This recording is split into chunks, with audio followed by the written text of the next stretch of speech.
I need to talk about something that's really hard to discuss. It's about a verse in the Quran that talks about women who were captured during wars. This isn't easy to hear, but I think we need to understand what this verse actually says. The verse I'm talking about is Surah chapter 4 verse 24.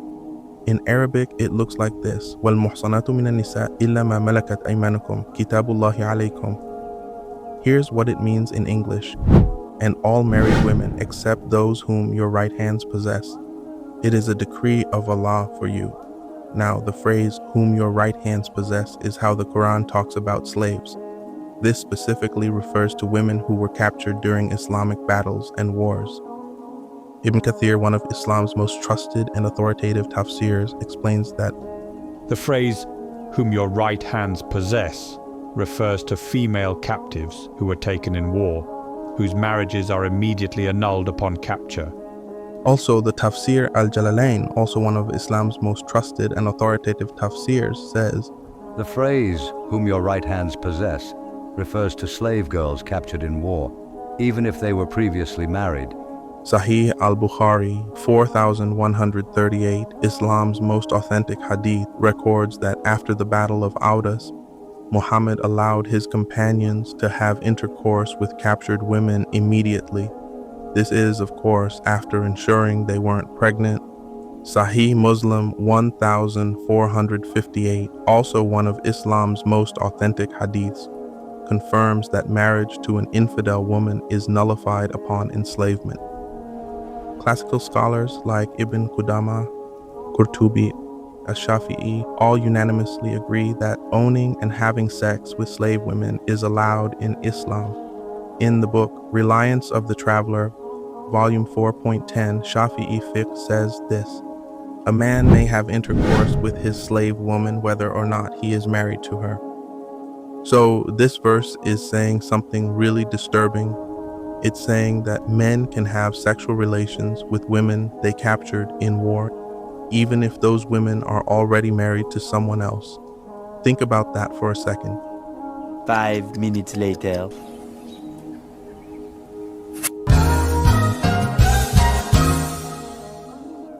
These women were taken from their homes, they were separated from their families, and now they're being told they have no choice in what happens to their own bodies. Imagine if this happened to someone you care about. They could be your mom, your sister, or your friend. They get captured in a war and suddenly someone else owns them. He uses them as he pleases. And this is the worst part of all. They can't say no. They can't leave. They have to do whatever their captor wants them to do. Tell me, how would that make you feel?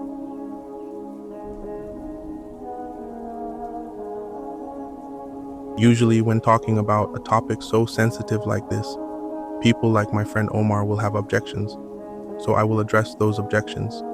My Muslim friend Omar once said to me, look, I know this topic makes people uncomfortable, but you have to understand something. Those verses about slavery were only meant for wartime situations back then. Islam abolished all that stuff centuries ago. I hear what you're saying, and I understand why you'd want to believe that. But here's the problem. The Quran never actually canceled those verses. When I look at your own Islamic scholars, they tell a completely different story. What do you mean? Of course Islam moved past slavery. Ibn Qayyim wrote something important in his book Zad al-Ma'ad. He said the rulings on slavery stay valid unless someone explicitly cancels them. That never happened. Even modern scholars like Yusuf al-Qaradawi admit slavery is still allowed under Sharia law. He just says it's discouraged now. But wait, that's not fair. Islam encouraged people to free their slaves all the time. That shows the religion wanted to end slavery. I get why you'd think that. Yes, freeing slaves was considered a good deed. But here's what troubles me. The Quran never actually banned slavery completely. Look at Surah chapter 24, verse 33. It tells slaves they can ask for contracts to buy their freedom, but it doesn't require masters to free them. That's still progress though, right? Well, maybe. It depends how you would define progress. But your own Prophet Muhammad and his companions kept slaves, and that's recorded in Sahih al-Bukhari 2542. If slavery was supposed to end, why didn't it start with them? Okay, but at least Islam required consent. Masters couldn't just force themselves on their slaves. This is honestly the hardest part for me to discuss. But your own Islamic sources say consent didn't matter for slaves. The Tafsir Ibn Abbas said that a master can have sex with his slave woman even if she refuses. The Al-Mabsut, which is Hanafi Islamic law, says sex with a slave doesn't require her permission. If I'm not mistaken, isn't that great? I don't know what to say to that. You make a valid point. I know this is painful. These aren't my interpretations. These are your own Islamic texts and scholars. Here's what I keep wondering about. If the Quran is supposed to be the perfect guide for all time, why does it allow something we now recognize as deeply wrong? Why doesn't it protect these women? Why doesn't it say that slavery is wrong? Why does it give permission for something that causes so much pain? So we see that the evidence from Islamic sources themselves shows that slavery was never abolished in Islamic law. Modern Muslims often feel uncomfortable with this reality. But the texts speak for themselves. When we apply Islam's own standard that the Quran cannot be judged by outside sources, we find a serious problem. The book that claims to be perfect for all time allows something that violates basic human dignity.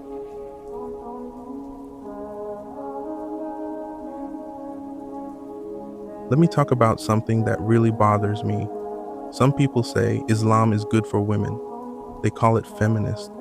But I have to ask a hard question. Why does it let men have slave women for sex? Think about this with me. A system that truly cares about women would never allow this. Never. The Quran does not give female slaves the right to say no to their masters. That makes me wonder something scary. Does Allah actually want people to be forced into things? Here's what really gets to me. The Quran says in chapter 2, verse 256, there is no compulsion in religion. That sounds good, right? It means you cannot make someone believe against their will. But wait, this is the same book that allows men to force women into marriage and slavery. How does that make sense? Muslims, help make sense of this. You cannot force someone to pray or believe, but you can force them into your bed. That's not logical. That's not fair at all. That's not from a loving God. It can't be from a loving God. It sounds like something Satan would say. So when someone tells me Islam respects women, I have to ask them something. I look them in the eye and say, then why does your holy book allow men to rape slave women? This isn't about being mean to Muslims. This is about truth. If the Quran is supposed to be perfect for all time, why does it have this huge problem? Why does it say one thing about force but then allow the worst kind of force against women? A book that truly came from God would protect all people, especially the weak ones. But this book fails that test, and that should make us all think very carefully about what we believe.